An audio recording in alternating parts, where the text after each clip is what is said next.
Gonna win us back. Season 2 dev stream overview. All right, here we go. Hi everyone, it's Rax.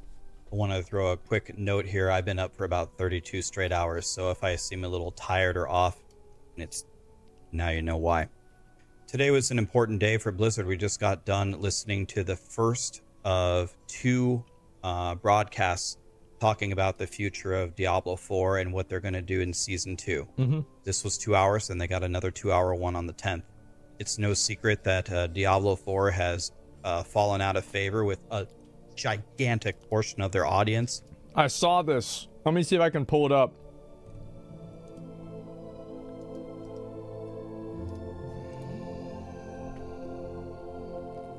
I mean, man. Man. They're really having a good time over there, huh? And I've even been playing Last Epoch, blasting it for 2 straight weeks. I'm going to start to pump out all the content for that game. So I was watching this broadcast with a very neutral, open mind. I went into it just memeing the fuck out of them. Like, we had a bingo up. We had everything ready. Like, I was expecting it to just be a complete joke. Like, they were going to announce, like, something stupid. It was going to talk about Diablo Immortal. Like, I was expecting it to be awful. Diablo 4 fixes everything and wins everybody back. That would be a fantastic result. And if they don't, then I'll play Last Epoch and PoE and PoE 2, and life goes on. So definitely want you to make your own judgments here, but for sure, I guess I'm not going to be able to hide it. I was genuinely surprised by the presentation that they gave today. The number of changes that they were able to make in just a short period of time it does not align with anything that I've seen them develop for the game before. So whether that means that they called all hands on deck, or whether that means that they pulled a bunch of stuff that they had coming later in the pipeline to shove it all into Season 2. Well, yeah, that's the best thing, is that's the good thing about... Because you've got to remember, why does Blizzard make Diablo 4? They make Diablo 4 for money. It's not like this is like a passion project for them or anything like that. Bobby, like, whenever Bobby finds out that Diablo 4 isn't having people buy battle passes, there are going to be heads on the chopping block tomorrow. Okay? Like, people are going to be working 80 hours a week to make sure Bobby doesn't lose money because of lost battle passes, all right? So, yeah, they're not going to let this shit happen. And this is going to be especially more the case with Microsoft, I bet. I mean, I say that, but then look at how they let 343 ruin Halo. Maybe they won't make that mistake twice. But yeah. To get people hooked. I'm not exactly sure. I don't know the internal practices of Blizzard. But let me share with you what they shared with us today in the first part of the live streams, and let me see if you agree that this is a massive amount of changes. Okay. So the first thing is they started with the season theme, and in general for the presentation, the season theme seemed a little lackluster. You run around as a vampire, you kill stuff, you get vampiric powers. They have a new game mode that's kind of like Helltide, but it does start at level 1 that you might be able to use to farm up, and you'll see there's a ton of other overworld changes. It's Helltide, but it's a different color. So you can imagine like Helltide, right? But like instead of it being red, it's like this like dark bluish gray. Yeah. Gray Tide? Yeah. Yeah, kind of like that. Like, yeah. However, after the presentation, I went through and I read all of the powers. Tide, yeah. If you actually read through some of these, they actually seem quite powerful. So, for example, Anticipation, just your ultimate skills get 20% cooldown reduction, and increased damage. I don't even care about that. This is going to allow, for example, the Tornado Druid to just stay in the Werebear form with the Rampaging Werebeast forever. You might be able just to be perma bear. And taking a look at another one. Casting a skill heals you for 3% of your life. Any skill. This might be able to keep you alive on the Uber bosses. And if you read through these, I'll make a video analyzing them very in depth and what builds they can go in. Right. But in general, when I actually read through the powers, they were actually a lot stronger than I thought they would be. I can think of a lot of potentially crazy combinations. For example, there's a lot of minion stuff, and there's the Coven's Fangs is really good. 52% increased damage. there's a lot of synergies here. So if you can acquire a couple of these, and Necro Minion might be shitting on the game next season. So in the presentation, I thought the vampire thing was kind of a snooze fest, but then I read the powers and I got a little bit better. Okay, I don't think there's too much more I want to talk about here. There are Uber bosses, but we'll go to the other blog post, which explains it better. There's new mounts. Look, you can get Rapidash. You can get Rapidash from the Uber bosses and other cool stuff. Nice. And then they talk about some other things. Okay, let's go to the other thing. Look good. All right, let's talk about all the changes. So they have 5 new endgame bosses, which is good. And they showed a progression system of how you would fight the bosses, and it culminates in fighting Uber Duriel. But all of the bosses have their own unique drops, and Uber Duriel can drop the Uber uniques to the point where people are going to have them. People in your clan are going to have them. People on your friends list are going to have them. I think that, like, that's all good. Like, all of these things are good. And they're not going to drop every time, but it is possible to get a Shaco now and a Grandfather. Yep. Another thing that is tied into these bosses is you're going to see they're going to make an item progression change. They said it's the first of many that they have planned. This is just a small piece of the puzzle. But since the item progression felt so bad, I've made many comments many times saying that you have full gear by the time you're level 75 and you don't hunt for anything. Well, now the min and the max ranges of item power shift as you do harder content, which ultimately means that which is the way the game should be. You should be able to get better gear whenever you do harder content. That's the way the game should work. That's what makes sense. And this is the way that PoE is. You're not getting item level 86 bases if you're doing white maps. Get level 920 gear when you're doing really hard stuff. The Uber uniques that drop off of Duriel are guaranteed to be level 920. Ooh. So if you finally do get the Shaco off of Duriel, then you're going to be blasted. Yeah. So that's something that's very exciting to look forward to.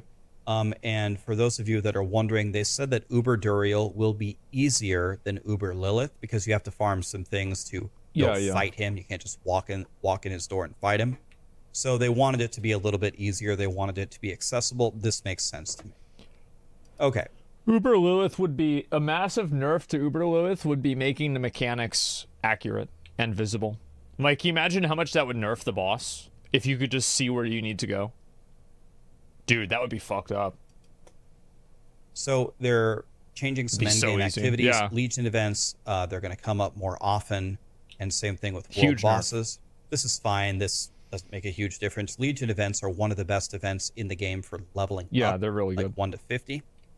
And I believe, didn't they say, I think there was another change that they made a month ago that gives you a guaranteed legendary when you do it. So, again, at a certain level. So low-level Legion events could be a very viable way of leveling up. One theme you're going to see here, I guess you're going to see massive buffs everywhere, but you're especially going to see massive buffs to the overworld. So remember, one of the things... And this is one of the sad things, is I felt like the overworld for Diablo 4 became kind of irrelevant whenever you could teleport directly to Nightmare Dungeons. Like, there was no reason to go out in the world. And I think that you should want to go out into the world, and you should want to see other players and stuff like that. I think that's cool. Overworld is they're going to have a new Helltide event with a season theme. This Legion event is an overworld event. World boss, you could call it an overworld event. Okay, so those are going to come up more often. They said that golden experience is going to increase tremendously for Helltide and cashing the Grim Favors and the Whispers. Again, unless you're... And this is another big problem the game had, is that all of the other activities outside of Nightmare Dungeons paled in comparison to Nightmare Dungeons. They were just so much better than everything else that there was no reason to do anything else except for Nightmare Dungeons. Doing a dungeon whisper, all of this is overworld. And they said the gold increase is tremendous from turning. Tremendous. So that will help. Nightmare sigils, okay, that's nice. Doesn't really matter. Helltide chests are gonna have specific icons. Right. The whisper caches actually give you the loot that they say that they're going to. Yeah, they should have always done. Okay. Yeah, should have always done that. Experience and monster leveling. Okay, we can read through all of this. Here's the simple summary. You will be able to reach level 100 40% faster, which is a tremendous increase. And it comes. Well, they're clearly doing this because people are just like, people probably hit like 77, and they're like, I have to go all the way to 100, and then they just quit the game. And I think that people that just like give up, I don't think that's good for the game. Yeah, it's a big W. You want people to hit level 100. Like, you've got to keep in mind, Diablo 4 is a casual game. It's a game made for casual players. So how is it possible that you have this game that has like these unattainable things? Yeah, it got to 70, 80. Yeah, that's what I'm saying. Like, it's somewhere around there. That's exactly what happened to me. I'm at 76. Yep, there you go. Because that's whenever you start doing the math, you have 80% of your power. Do you want to play twice as long to get the other 20%? Probably not. From the density, and they've added especially some of the whenever XP there's bonuses and the back. other problem is like there's no other content in the game besides like, oh well, I can go kill Uber Lilith, like, oh, okay, like, and get what? And they've changed some of them to be multiplicative with the world tier bonus.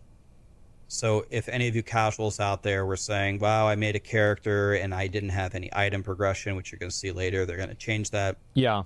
I couldn't farm my Tempest Roar. They changed that. Now you can target farm with each individual boss. You can like find which boss has a Tempest Roar, fight him, and get your Tempest Roar. I could never Yeah, this is how it always should have been, and I'm just glad they're adding it now. What does multiplicative mean? So you have 10%, right? 100%, 10% of 100% is 110%, right? Let's say you have 200%. Well, 10% of 200%, is that 210% or 220%? Right? So additive is 210%, multiplicative is 220%. Does that make sense? No? Okay. Just a sec.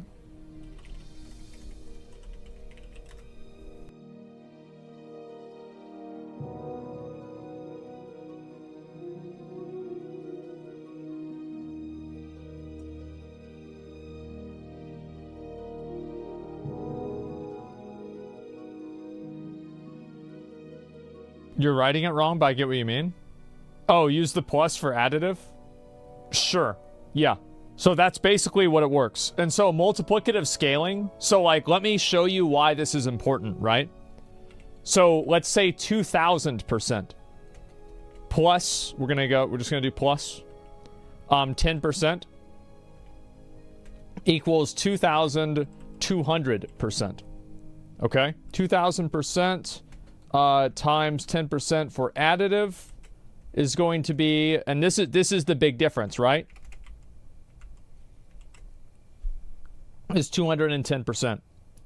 So you can see how whenever you have larger numbers, the additive bonuses become increasingly worse. And whenever you have smaller numbers, the additive bonuses become increasingly better versus multiplicative. So because Diablo is a game of 2,000% and not 5%, that's why multiplicative scaling is so much more powerful. Because it's literally the difference of 190%. Can you explain why it's called additive and multiplicative? Additive is because it's just simply being added to the total amount. Multiplicative because it's multiplying the total amount by the percentage. Yeah, it's under 100%, then additive is better now. Well, it depends on the... I think so, but yeah. Thanks to your info, didn't know it. Yeah, a lot of people don't understand it very well. So that's basically what... that's the way it works. All right, so you mean calculations are fucked? I mean, it doesn't really matter. I think if somebody can't understand it based off of this, Then they're just stupid. The Uber Uniques, well, now you can target farm them from Duriel. You know, they're trying to listen to the feedback and fix it for you. So you're going to be able to get to 100 way easier. Nightmare Dungeons, they made a ton of changes here. So first of all, this is huge for anybody that doesn't have a great PC, or anybody really. I have a great PC, and this is still amazing. Well, it's also because it's annoying. Like, nobody wants to sit through 2 different loading screens, right? I think that's really the main thing. Like, that's I think the main thing. Like, whenever I saw the Nightmare Dungeon change, I was like, I was really surprised that they did that, because I actually thought that the reason they wanted you to go through 2 loading screens is they wanted to see more ads. Now you port inside of the Nightmare Dungeon instead of outside of it. That saves you an entire loading screen every time you do one of these. That's massive. Should have been like that from the beginning. Not giving nightmare sigils. Okay, that's fine. This is maybe the biggest change in the entire patch. Objectives have been removed from some of the dungeons. Only defeating the boss is needed. This is all people ever wanted. Having to rescue 7 prisoners every single time that you did a nightmare dungeon was insanely fucking annoying. Like, it was just so crazy. I have probably been the most vocal about this in the community. I talked to Blizzard many times. I made many YouTube videos saying, Blizzard, half of the reason why, well, not half, but a reason why people find Nightmare Dungeons so annoying is because you're making us free 7 prisoners. He fucking knows. He knows exactly what it was. Yep, there you go. It's just so brutal. No one likes doing that. At the best, give us 2 prisoners or something. Yeah. Well, they took that a step further, and they just straight up said that they're going to remove a lot of the objectives out of the dungeons. And they actually specifically said on the live stream, Rax, are you watching this one? And I almost had a tear in my eye. So if any of you get sick of freeing those stupid-ass prisoners, true. or carrying those orbs around and placing them on the pedestals, you're welcome. Multiple Nightmare Dungeon afflictions have been updated. They just made them better. Backstabber is not going to one-shot you anymore. Critical resist is now like a debuff, since it's now a time debuff instead of always applying, so you can kind of play around it. They nerfed Death Pulse. Lightning Storm now is going to give you a movement speed bonus for getting zapped inside of it, so you don't feel like you lost all of that time standing in it like a dumbass. Yeah, I think that like every single one of these changes, what it indicates to me is that the Blizzard developers finally played the game. That's all we asked. Like, we didn't ask for them to reinvent the wheel. We didn't ask for them to redefine the ARPG genre. We just asked, please play the game. Just see it for yourself. And these are like the annoying pain points that happen. This thing, I made a comment. I don't know if this is going to exactly fix the problem. The protection dome, it only starts if it has a direct path to the player. But a lot of the times that you die to this affix is when you are about to walk into one of those sealed events, and the dome spawns and you're already walking, and boom, and then it ports you into the room and the dome's outside and you die. Or you're about to climb down a ladder, you're about to click it, and boom, the dome spawns. You have a direct path to it, but then you go down the ladder, and then you just die on the ladder. Yeah, it's like I remember Blind Burrows was like that. Is that you had to go through like 3 different ladders, and like I remember one time the second I clicked the ladder, it did the ding, and I'm like, oh fuck. And I had to go back up, and I was halfway up the ladder, and it fucking killed me. So that's another thing that they should consider. They said that they've massively reworked the backtracking, not just with the layout of the dungeon, but where they have put where certain objectives need to be done. Some of the objectives were in very obscure corners of the dungeon and not along the main path that most people take. Yeah. So when you're doing a nightmare dungeon, you shouldn't be backtracking as much. And believe me, if we start backtracking, we'll just complain. Yeah. Anything else here? You can get your Paragon glyphs up higher much easier because they have to do that. Because if you're going to fly to 100, then you're going to have baby glyphs if they don't increase the XP. Yeah, exactly. So it's way easier. Like, yeah, it's actually a good point Rax brings up. Yeah, you have to do that. To level these up. Another reason why they need to level these up is because, again, they're buffing so many things in the overworld. The world bosses, the Helltide, the Whispers, the more XP, the more gold, the season theme. They want you to interact with the open world more. And so you can't do that if you're forced to be in nightmare dungeons perpetually leveling your glyphs. So they needed to do this for 2 reasons. All right. The events. So the events in the dungeons are going to be more worthwhile. This is, I think, needed and important because the events are supposed to be something that you should be excited about. But when I did my analysis in my sheet, which I know a lot of you use, nobody ever does the events because they're not fun, and then the mobs die in one hit, and you never complete them. And then whenever you do, it takes too long. Yeah, the events are just a waste of time. And now, the events, sometimes, like, for example, there's the one cursed chest event where, like, it spawns 1,000,000 fucking mobs, right? And, like, that one's really fun. But the majority of them are not fun at all. Concluded that most of the events were not worth doing. Because it just takes forever. Bad news because for people that like to do nightmare dungeons, not everybody just wants to grind dungeons. Some people only want to be in the overworld. Some people want to do both, whatever. But the people that want to grind nightmare dungeons, the events in the dungeons are your way to acquire some things that you otherwise would have to go to the overworld to farm. Yeah. Like flowers, for example, for your potions. So making the dungeons more worthwhile is definitely the right move, in my opinion. The NPCs should no longer be killed. It doesn't matter if you win or... Well, it just makes it to where, like, you don't feel like you're wasting your time doing an event.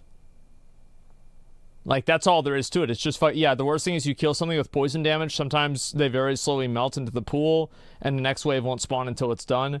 Yeah, it's just like there's a lot of just, like, little annoying things that, again, if the developers that were making the game play tested it themselves, they would be instantly annoyed and it would be changed instantly. That's it. Lose an event, you seem to get the same rewards anyway. I don't even know why this matters. But there's another major problem with events. If there's anyone from Blizzard watching, there's another huge problem that I hope that you will fix. What is it? The problem is when you walk into the room, the NPCs oftentimes have dialogue. Help! I'm trapped! There's a monster after me. Okay, then the event starts. Then when the timer hits 0, if the NPC survives, which is why I usually try to let them die, they say, "Oh, thank you so much. How can I repay you? Oh, here, take this." And then the treasure chest spawns. Then you can click it. Then you loot it. And then you're leaving.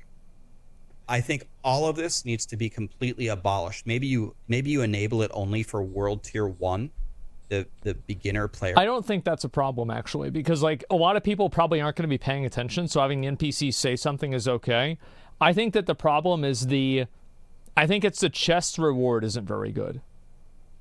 Because, like, you would have no problem waiting for a chest that was, like, a Helltide mystery chest, right? You'd have no issue with that. I think it's the chest reward sucks. But on World Tier 2, 3, 4, anything beyond, the event needs to start, the 60-second timer needs to start the moment you cross into that room, and the second it reads 0. I don't know if they can do that. Like, I'm concerned that if they do that, then a lot of the people that are, like, kind of casual won't be able to, like, react to it quick enough. And, like, they'd be like, oh, shit, this just happened. I wasn't really paying attention. Like, that's kind of why I'm concerned about them doing that. I don't know. The NPC needs to disappear. They should probably do, like, A/B testing with this and, like, implement some events that are exactly the way that Rax says and see how players respond to them.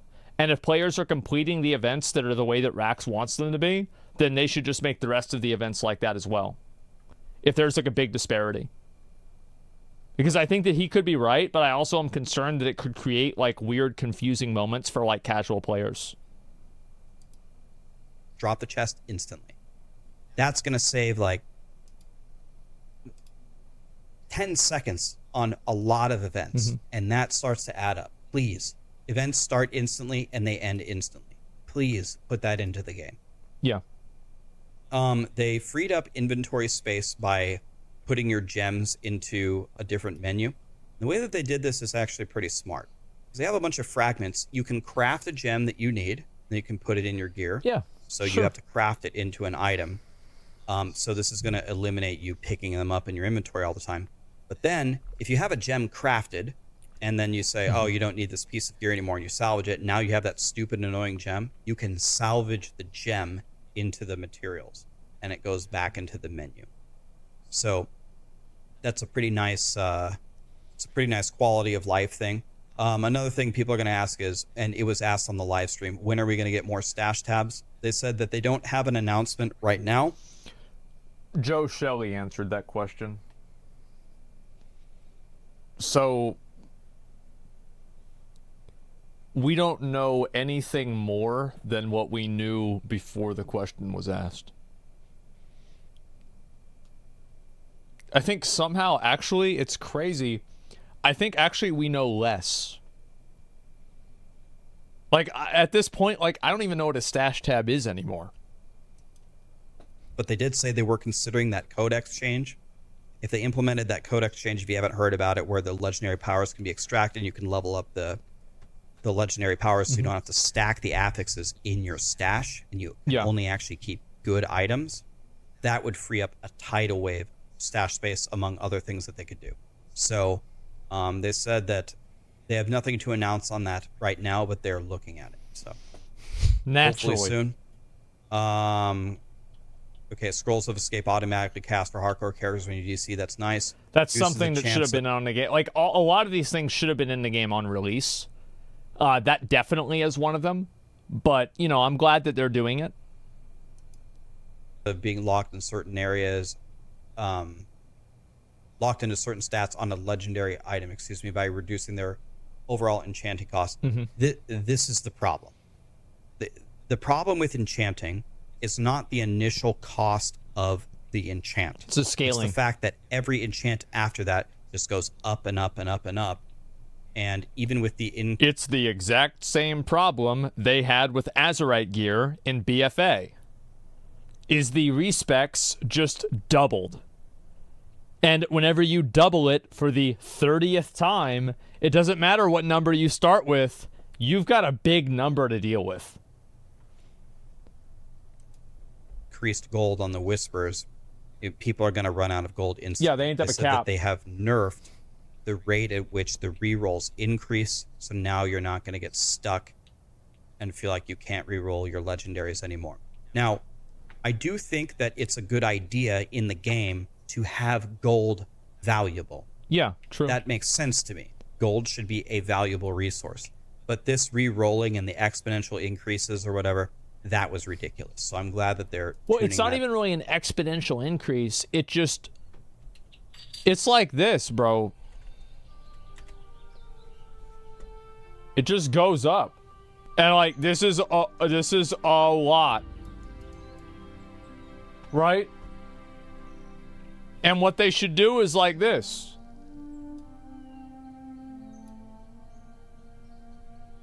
What's this? Not as much. It is exponential, though, I'm pretty sure. I don't think it is. I think it just adds a flat rate.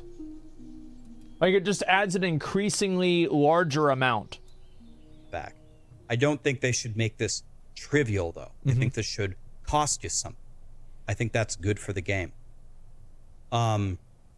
So here's a crazy thing. I cannot believe that they did this. And this is in a good way. They are now going to drop shitty normal magic and non-sacred rares as crafting resources in World Tier 3 and 4. This is like like a shitty pseudo loot filter where all the garbage loot that drops will just be salvaged and you get it as crafting materials. Yeah. They implemented this in the final season of D3 to see if people liked it, and people absolutely loved it. With all those shitty yellows that drop and the whites and the blues that you would never pick up. And if you do pick it up, you're like, God, why did I pick this up? Just auto salvages it for you and gives you the materials for it. If this works how we all interpreted it, it should be godly for It's a massive improvement. It's like every blue that you would pick up, you automatically just pick it up because it's a consumable. It's like auto salvage, basically. It's a really good idea. I'm actually glad they're doing this. the game. It should it's be a Giga W. It huge is. quality of life increase, and hopefully not that many items are coming into your inventory along with the gems. Makes looking at the items easier, makes stash management a little bit better. Then when they give us the stash tabs and the loot filter one day, then we'll really be pumping. Yeah, so now the item power can go to 920. This is going to help you with your item progression. The whisper caches can now give you higher item powers along with Helltide. Again, notice they're buffing the overworld. Another thing, I don't know if we're going to get to it here. Yeah, mounts, okay. They're going to massively buff mounts as well. Miscellaneous improvements. So here, okay, if I'm reading this correctly, we didn't learn about this on the stream. They're going to give you all 5 levels of renown if you've completed them for every season. Mm-hmm. All earned renown is going to persist through seasons and characters. Surprise, we read this here. It says it does not apply to hardcore characters, and it's called hardcore for a reason. Okay, so let me... I think that farming renown, I don't know why hardcore players have to refarm renown. I think this is just like another one of the examples to this was corrected. Oh, wait, have they fixed it now? Hardcore carries over too? Wait, did they fix it? They changed it? Oh, okay, never mind. Softcore people don't have to repeat the renown. Yeah. Hardcore players do because it's hardcore. Philosophically, I completely disagree with this. Let me explain why.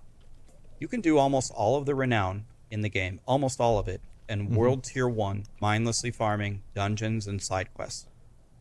There is no actual challenge other than the mental challenge or the exhaustion of doing the renown for the 10th time. The reason why hardcore doesn't feel like hardcore in Diablo 4 is because you have so many cheat deaths and the cheat death potion and the scroll of escape and this and that and this and that. I understand that you want to have these items in the game so hardcore players can attempt uber bosses, fine. But if I were you, I would nerf that. Wouldn't make... I agree. I think that hardcore games with a cheat death is stupid. Yeah, I think it's just stupid. Like, it's not really hardcore. Like I know a logout macro I think is fine.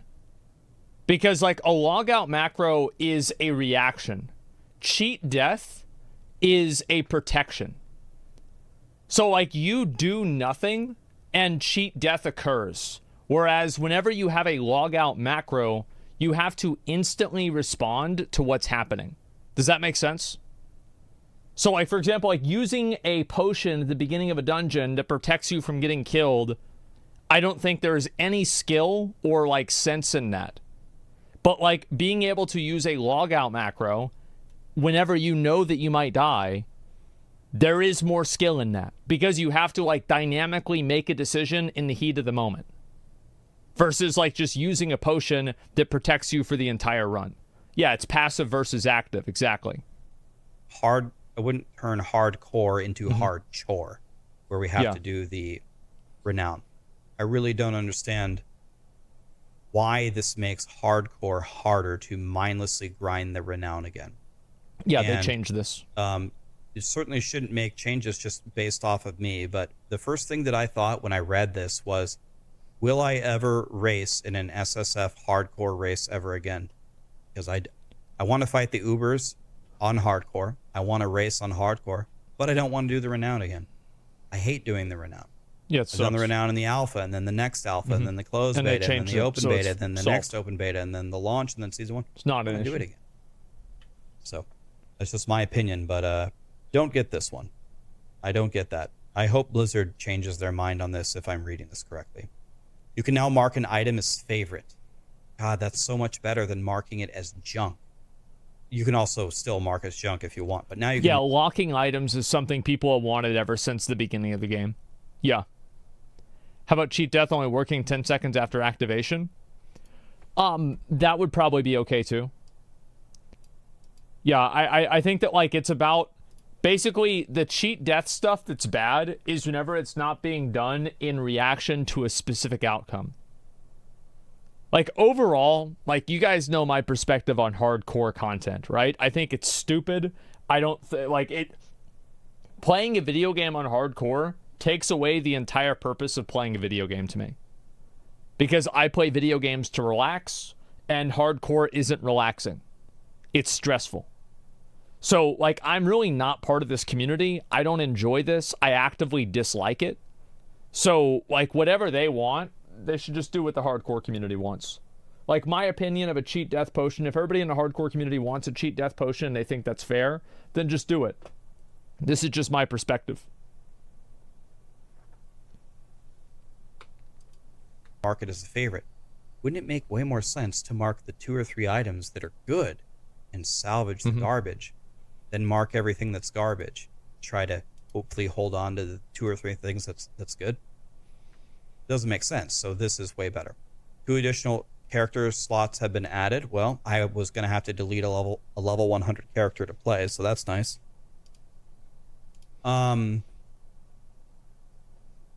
They are going to give you additional... Okay, they're going to make this easier to complete the campaign, okay? They're going to give you additional waypoints as well. Prevented wasted minion and companion attacks by ensuring minions and companions no longer target invulnerable enemies. This is a very big positive. This happened for me a lot with my my necromancer. It was so fucking annoying, man. Like, they would be attacking the one thing that they can't attack, and they're all there hitting it. It's fucking obnoxious, yeah.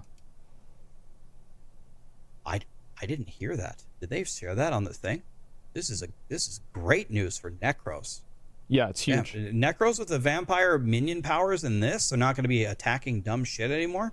Yeah, but they don't have the thing is, like, I'm not going to play a necromancer again unless they have autoplay. Like, now that I've seen the quality of life that having automatic corpse explosions and corpse destruction and mob spawning, like, I'm done. Like, add that back to Necro or I'm not playing this shit again. That was so good. Okay. Mounts I didn't have to do anything.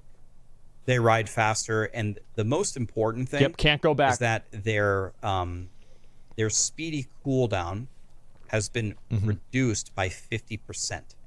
So you can activate it more, which means you can essentially sprint on your horse infinitely. Yeah. And now they can break through barricades, and they also dramatically improve the maneuvering of the mounts.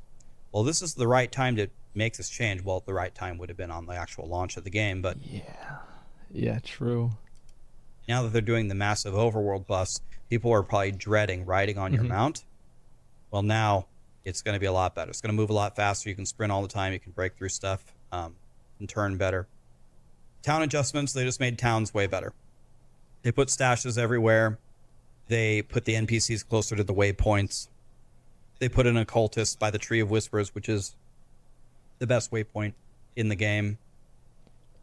On the UI, they have a stash search and filtering function, and you can search through all tabs at once. There's a streamer mode. This one's huge. This one's pretty massive.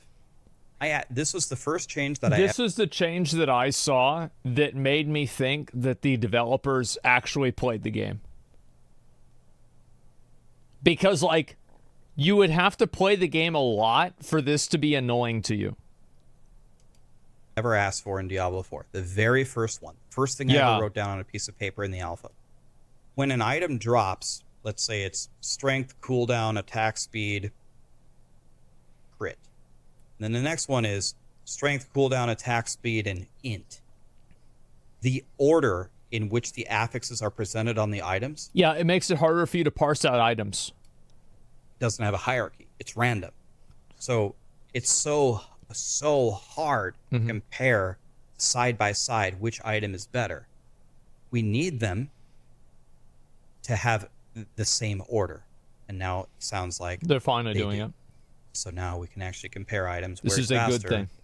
which Very once good we get thing. our loot filter and all these other changes, will actually probably be an okay experience in Diablo 4. So that's huge. They're going to improve the grouping. Now you have the ability to auto run. You can now zoom out on the mini map. Of course, the next follow-up. While they're adding all this stuff, I do think they should add WASD to the game. I don't really think I feel like Diablo 4, it's made for boomers, right? And making people like constantly click over and over and over. It's like auto run doesn't really solve this problem.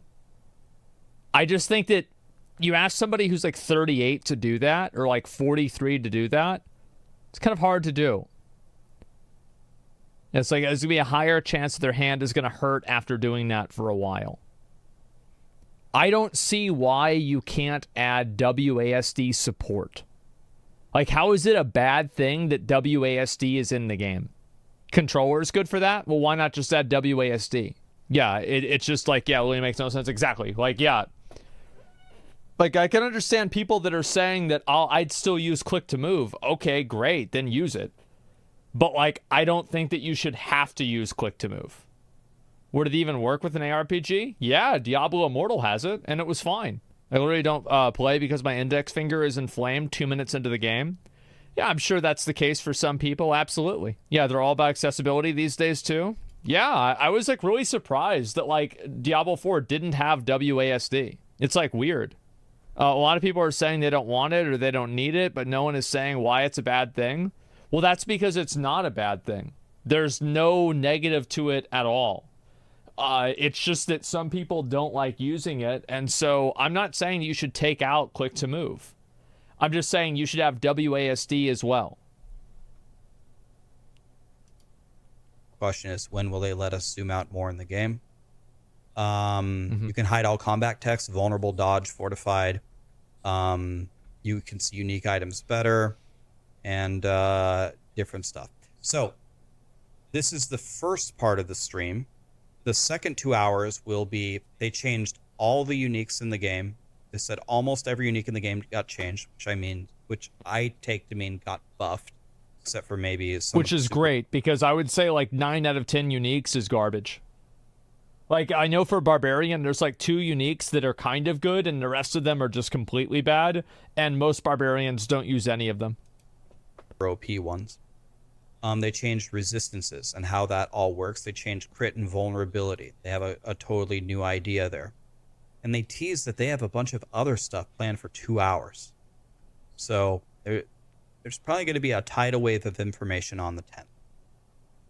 So we come here and we say, okay, well, with the new season theme, with all the powers, with the new bosses and the target farming and the new eye levels up to 920 and the massive improvements to all the overworld activities and the increased gold that they give you and the reduced gold from the re-rolling and from the 40% increase in experience and from not having to do a ton of the objectives anymore and for buffing the events inside Nightmare Dungeons and giving you the higher XP on the glyphs and porting you directly inside and fixing the super unfair affixes. Well, I think that really these are a lot of changes that improve the quality of playing the game. And I think that these are changes that are arrived at after you play the game for a long time and you deal with little annoyances like this. And that's why I'm very positive about Blizzard doing it.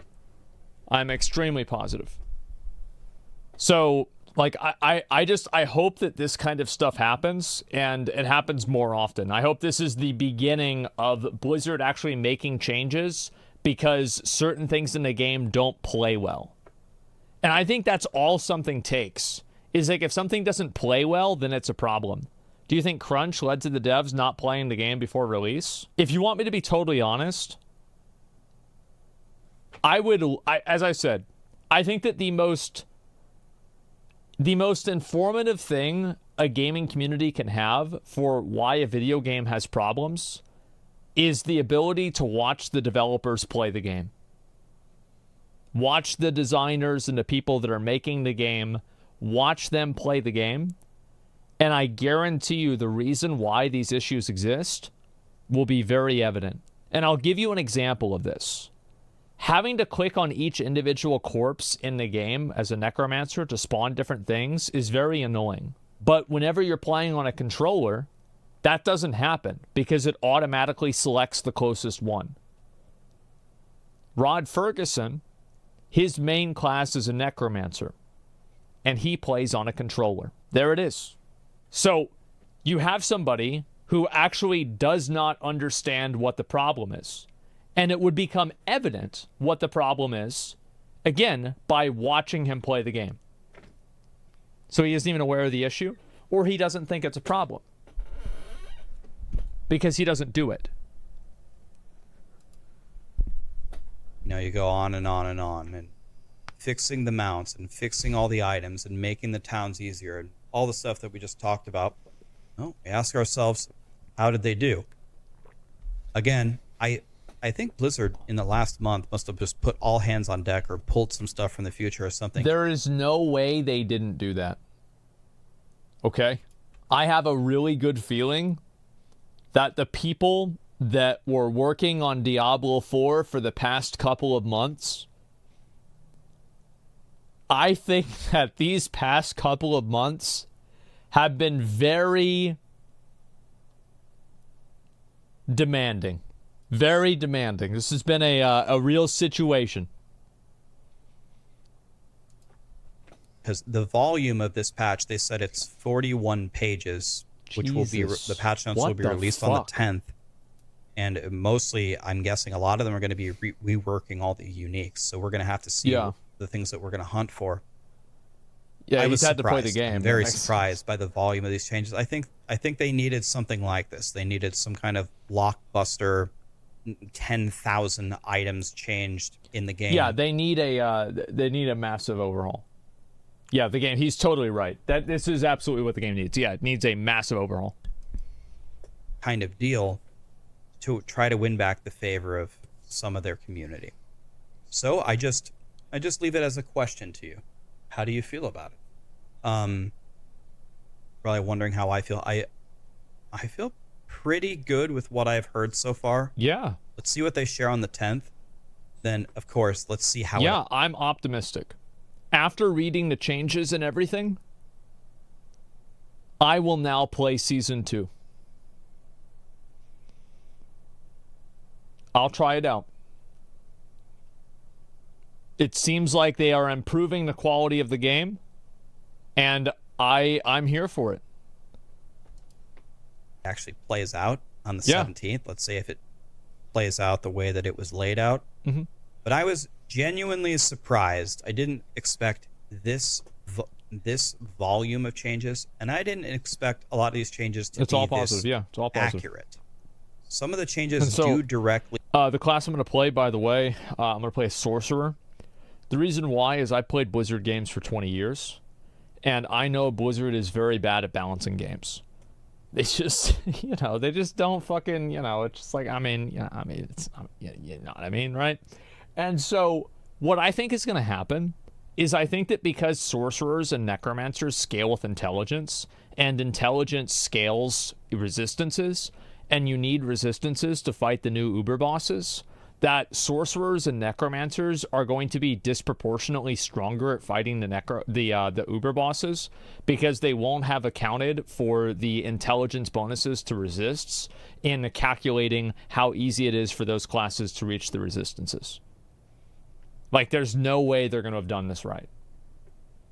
And if they do, I'll just quit the game. Hone in on some of the problems of the game.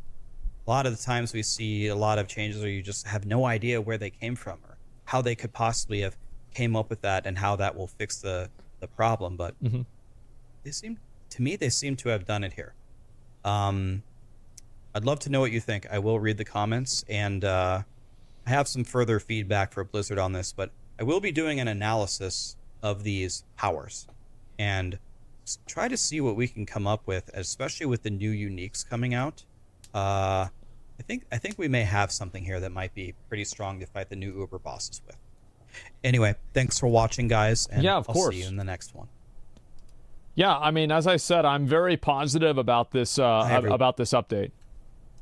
Like, obviously, they haven't completely reinvented the wheel. You know, the game is not saved. Everything is not perfect. But I've always had the mindset of these kinds of things where if things are getting better, I'm going to be positive. And if things are getting worse, I'm going to be negative. It's literally that simple. Yeah, same with New World. Yes, it is a good direction, and I am being positive. Rax is also being positive. I mean, this guy's been through Diablo Immortal, man. Like, so he really deserves a W. There's the video right there. Make sure to give it a like. That was a good one. Lessons in Meme Culture made a video. Reaction to mentioned intro, but not directed beyond that. Wonder why that is. Oh, I have no idea. I mean, you know, a lot of people talk about a lot of shit. Like, I see, there's people that use me in thumbnails all the time. Like, I used to watch videos that people made about me, but then people started making too many videos, and I just couldn't keep up with it. I just let people are going to say whatever the fuck, right? It is what it is. Yeah, how Belluar of you, riding the hype train? Yes, this is always the way that I approach things, right? Is that I am positive whenever things are positive, and I am negative whenever things are negative. And it is that simple. I think that's it's such a weird thing, but I actually think that's the smart way to approach it. Like, how is it not? I mean, I don't even know what to say. Like, some people, like, they just reinvent such a crazy outlook on things.